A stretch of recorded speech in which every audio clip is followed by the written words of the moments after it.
This is the Business of Apps podcast, bringing you actionable insights from the leaders of the global app industry and the world's fastest growing apps. You can find more app news, data and analysis over at businessofapps.com. Welcome to the Business of Apps podcast. On this show, we invite app industry professionals to cover various topics. We promise to do our best to keep it both insightful but brief. In this episode, we have Lucia Aguilar, founder at TATAM.digital. Lucia, welcome to the Business of Apps podcast. Thank you. Thank you very much, Art. Thank you for having me here. Terrific. Thank you for coming. All right. So let me ask you this. Do you follow The Rock on Instagram or perhaps Kim Kardashian? It's something that many of us do, right? And I bet you've heard about influencer marketing, which is about good old product endorsement, but with a 21st century twist. Today, celebrities endorse products or services for companies via online platforms.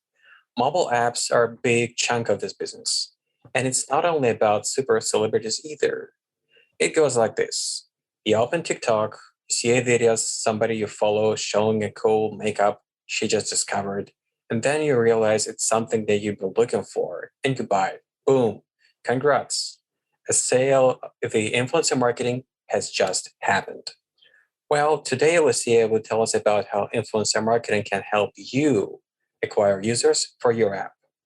But before we will be diving into this nitty-gritty of acquiring app users via influencer marketing, let's talk about you, Lucia. Please tell us about yourself. How did you get into influencer marketing?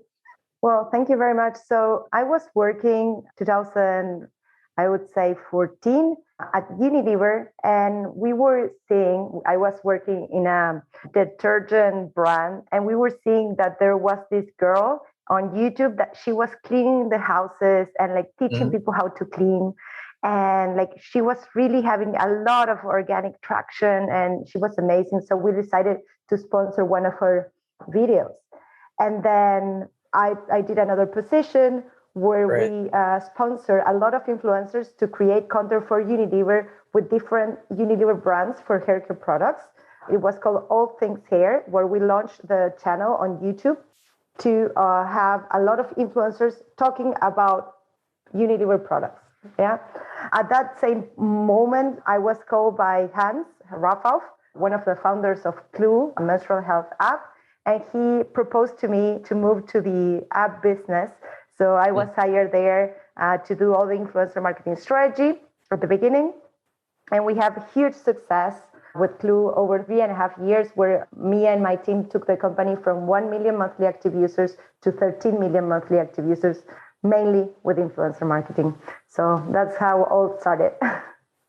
Great. Now, for the benefit of people who probably didn't listen to your colleague Federica on one of the previous episodes, please tell us briefly about TATAM.digital. What do you guys do? Sure. At TATAM, we have a very strategic focus where we just do influencer marketing with performance focus for mostly subscription-based apps and subscription-based e-commerce products. All our clients are more or less, I would say 90% of our clients are within those two categories. And we have a very strategic focus to making sales out of influencer marketing.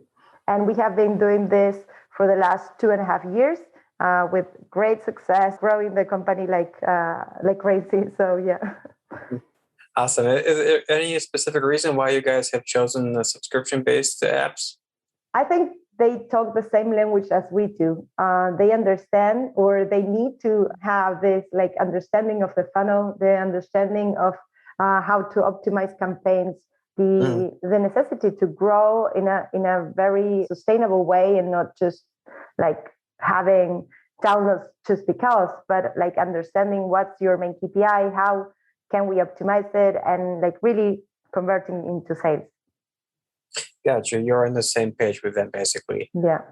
All right. So to start off the topic, I'm sure you're familiar with this attitude towards influencer marketing, namely that there are paid ad platforms like Apple Search Ads, Google Ads, which are precise, built in to provide data to measure KPI for a net marketing campaign.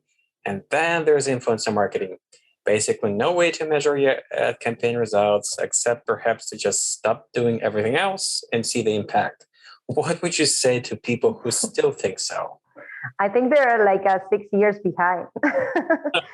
Sorry to say that, but like there are amazing tools like Adjust or AppsFlyer where you can put a link, the same link that you put on Apple Search Ads or Google Ads on your influencer marketing campaigns. Of course, you won't track 100% of the impact, Right. but you will be tracking a huge chunk of it. So, and there are promo codes, there are branch links, there are so many things that you can do besides the Adjust or the AppsFlyer link that it's a little bit old-fashioned to think that there is nothing you can do except stopping everything and see the spike on influencer marketing. There are many, many things that you can do to track it. Right. So basically, those problems with the lacking of tracking for influencer marketing have been solved, and it's basically no issue anymore. It's just the influencer marketing has become part of the toolbox of marketing professional, just like every other tool, right? Totally, totally. Of course, you cannot track 100%. This is something that you cannot, but if you have a very engaging call to action or something that like really drives the traffic into clicking the link and not just going to the app store and searching for it organically, then you will be able to track a huge, huge part of it. Yeah. All right. Now, if we compare influencer marketing with other performance marketing channels, what are the pros and cons? And would you suggest influencer marketing for an app from any app category, or perhaps there are any exceptions? First, I would like to talk about incrementality. When we are searching on Google certain things, we are already wanting to buy this product or know more information about this product. And then we are targeted by an ad, and then we may convert. So the incrementality in these cases is questionable. We don't know how many people would have buy without this ad because they were already interested in this. So they were already searching for this. With influencer marketing, what you have is that you will have like 100% incremental traffic. They are doing like entertainment and they are hit by this ad and this recommendation by a trusted person. So I think influencer marketing has this differential. So it has this pro. Also, when your app is very complicated and it's not easy to explain how it works on an ad, then influencer marketing is a very good complement because the influencer can go like for 1 minute explaining how your app works. That would happen on an ad or a pre-roll or a search. We have experienced that at Clue where when we started to do it, nobody knew what a menstrual calendar was or how to track your period on an app that didn't exist at that point.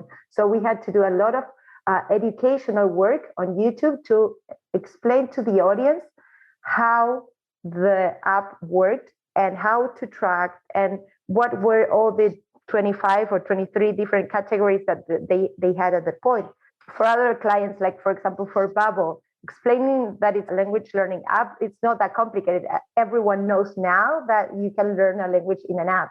But there are other clients that we have that are more complicated, that influencer marketing is a great companion to their marketing efforts. Yeah.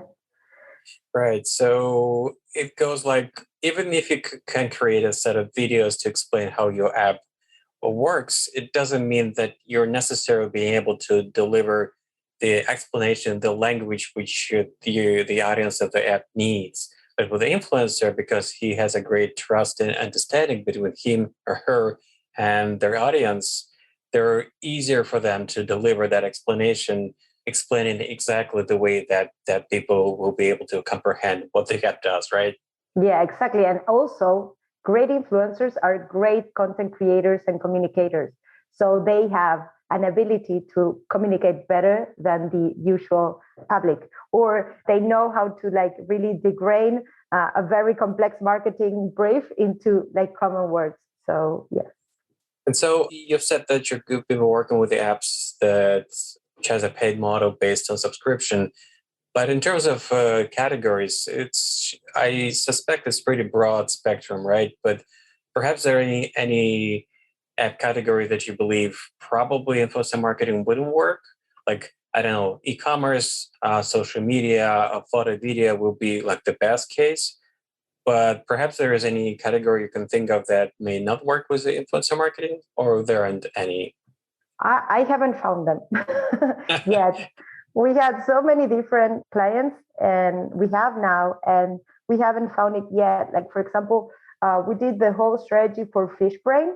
And what happened with Fishbrain is that at what point we had done videos with every content creator fisherman in the US, and there was no one left. So it could happen if you have like a niche app that we exhaust a geography with all content creators. But that doesn't mean that it didn't work. The strategy worked fantastically well for Fishbrain, and they continue to do it with the ones that we already hired in the past. So they redo it. But we haven't found any app that doesn't work on influencer marketing. It could be a little bit more expensive, a little bit less expensive, but it doesn't work. I couldn't find it yet. Gotcha. It sounds really reassuring. Now, over the years, you have had lots of clients, and certainly you've made a number of case studies. Can you give us a few insights for what kind of results that marketers may expect from running an influencer marketing campaign? Just a few numbers. Yeah, sure. So the number one learning that I would say is the long tail effect. And this is very funny because you mentioned it when we were discussing before the podcast. So the long tail effect means that your YouTube videos, for example, will bring you 50% of the total or the yearly revenue on month one. And then the rest of the revenue will come in the following months. On month 8, 9, 10, 12 will come another 50%. And this has been super funny that you mentioned as well, because we have a client that returned this week to us because they saw the results of the campaign that we did last year, and the results were super ROI positive. And when we canceled the campaign, they weren't. And of course, we need to educate clients to tell them that they need patience. But yeah, long tail effect is the first one. So you will have the results on month one, 50%, and the rest you can almost or more duplicate the revenue that you will have on month one in the following months. Another nice example that we saw, and we have papers documenting them. In our website, you can find all our papers if you want to read it. I invite you to download and read it. But also what we've seen is that the more budget that you have, the better the cost per acquisition. And you would say, well, this doesn't happen all the time in other platforms, right? Like if you want to bid more, then like the price will go up. But in this case, it's different because when you have more money, you can have better influencers, bigger influencers that will charge you less by CPM because they have a massive reach. They know how to integrate ads better. The audience is more accustomed to the brand integration. So with all these things, and also you can diversify your risk into more content creators, so you have less risk of having a failed video. That also happens, and this happens every time. So the more you invest, the lower the CAC. Great. That's a really that's something that is not intuitive for people to understand, and it's great that you can actually bring up this case and explain that that's not the case for influencer marketing. Your acquisition cost will be less because the audience is greater. These people are more involved and they're not familiar with apps. That's cool. You know, we were living through this moment now. iOS 14.5 was released by Apple in the end of April. It's been 2 months, and one of the major updates is limitation of using personal data. And it has been making a big dent in the app marketing.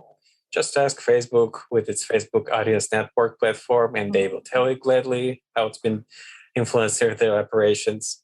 So how does influencer marketing fit into this new world? Well, that's another good news for influencer marketing, actually, because with influencer marketing, you don't use personal data. You target by the person's interests. So for example, if you want to get a person that is interested in self-improvement, then you will go and close a lot of self-improvement content creators. And also you can target them by country, by age, by gender, with the insights of the YouTube videos or Instagram insights or whatever insight that the influencer has. So there is no use of the user's data, but there is a targeting with the data of the viewers. So that's also a great news for influencer marketing for us, because we are able to continue targeting that people, that target audience of our clients without using their data. Yeah. Indeed, that's a great news for influencer marketing as well.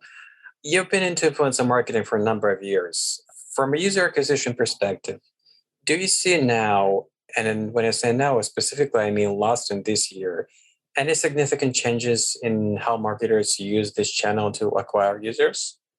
I see that there are every month more companies interested in acquiring users via influencer marketing with a performance focus, but there's still a lot of agencies and a lot of clients that are doing that for brand purposes without any KPI, without tracking, without understanding how much they can pay, or many running campaigns without not knowing how to price the influencer marketing. So an influencer marketing campaign can be good or bad depending on the fee that you pay the influencer. So with the same one influencer, you can have a good campaign or a bad campaign. It all depends on the price that you negotiate.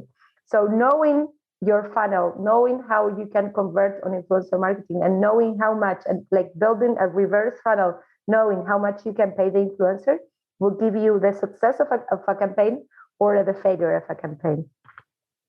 All right. And if there's one thing about influencer marketing you would like to change, what would that be? Yeah, I would love that, one of the biggest problems that we have is that we reach out to influencers in new markets or so, and they receive like thousands of emails every day. And most of them are scams, are like affiliate links to whatever thing, or they're things to promote in exchange of something very shady.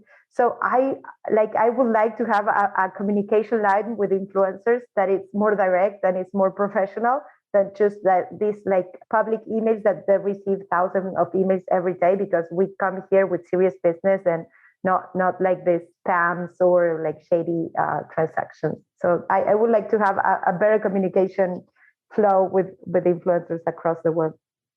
I hear you, Lucia. It comes back to people and their behavior, which is not great all the time. And yeah, there's always the flip side in every facet of our life, and influencer marketing is just one of them.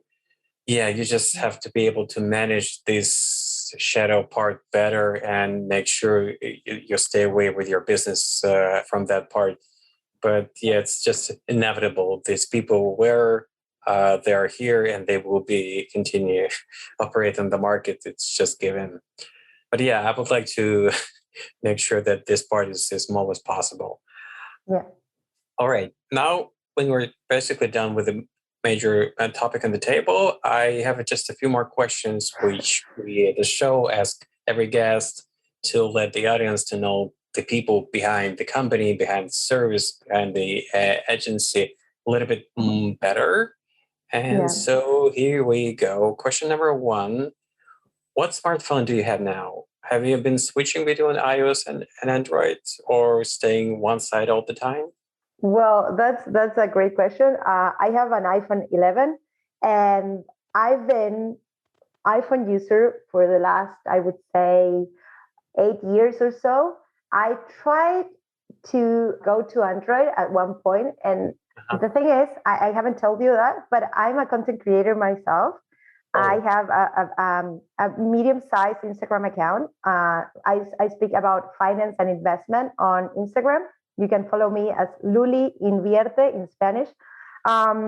And I produce content all the time. I film, I edit, cut photos, videos, mostly videos, because I explain things. We talk about serious business as well, like finance and investment. So there are not much of photo editing, but yes, video editing.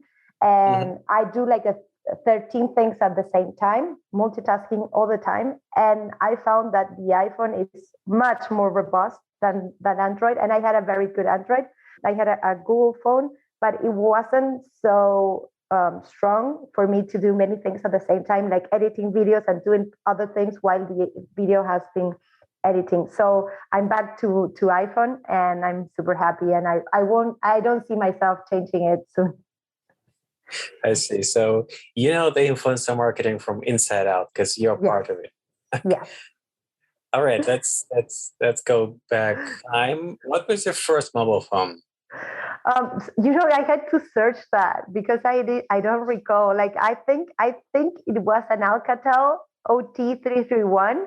It was super old, and I remember that I bought it with my first salary. My parents wouldn't buy a phone for me, so when I was like 19 or so, I was working in a bookstore, and then with my first salary, I bought my first phone.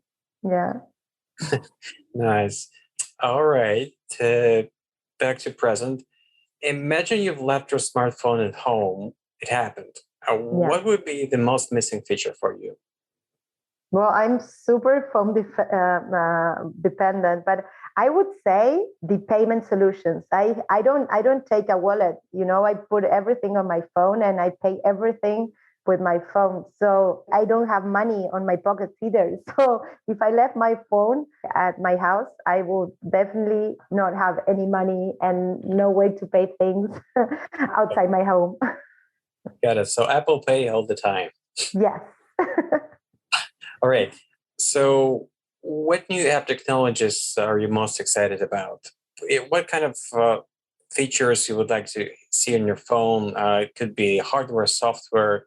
And I'm not asking specifically, are you looking for more stuff in your phone? Because, it depends on the person. We have every person has its own balance, like how much stuff you would like your phone to be able to do. So what is missing for you on your phone right now? Or perhaps you want to use it less? Yeah. So what I love about the phone right now is that the ability to do so many stuff within just this tiny device. I sometimes like work directly from my phone and do so many things there. I love like the versatility and like the capacity that has. Like, I remember like having these huge computers in my house, like you couldn't move, and like the processing system of that huge computer is like the phone has like 100 times more, and it's like 1/10 of the size and like 100 of the weight. And I think I'm in awe of the rapid development it has been in the last like 20 years or 30 years. I would of course like to use it a little bit less because like having a business, being a content creator, and being a mom of two, it's a lot of things.